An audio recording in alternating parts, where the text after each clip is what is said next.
একটি মেয়ে ছিল যে এসএসসি পরীক্ষার জন্য প্রস্তুতি নিচ্ছিল। তবে তার প্রস্তুতির ধরন ছিল বেশ অদ্ভুত।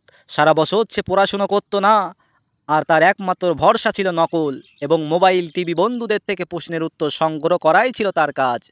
বইয়ের পাতা চোখ রাখার সময় পেত না সে, কারণ বিনোদনই তার মন ছিল বেশি। পরীক্ষার সময় নকলের সাহায্য নিতে হলে তার সব আয়োজন পুরোপুরি প্রস্তুত। অবশেষে এসএসসি পরীক্ষা চলে আসলো। পরীক্ষার হলে পৌঁছানোর পর তার মনটা খুব খারাপ, তবে এক ধরনের আত্মবিশ্বাসী ভাব ছিল। এবার নকল করব, কোনো সমস্যা হবে না। পরীক্ষার প্রশ্নপত্র হাতে পেয়েই চটপট উত্তর লিখে ফেললো। যখন সে মোবাইলের মাধ্যমে কিছু উত্তর যাচাই করতে গেল, তখন শিক্ষক তার দিকে সন্দেহ চোখে তাকালেন। সে যে পুরোপুরি নকল করার চেষ্টা করছিল আর লুকানো সম্ভব হলো না। পরীক্ষা শেষে তার মুখ হতাশা ছড়িয়ে পড়ল। নকলের উপর ভরসা করে যা ভেবেছিল এ বিপরীত। তখন বুঝতে পারল পরীক্ষায় আসল কাজ হলো সঠিক প্রস্তুতি, নিজের পরিশ্রম আর মনোযোগ। নকল কোনো সম্ভব নয়, সৎভাবে পরিশ্রম করাই হলো প্রকৃত সফলতার চাবিকাঠি।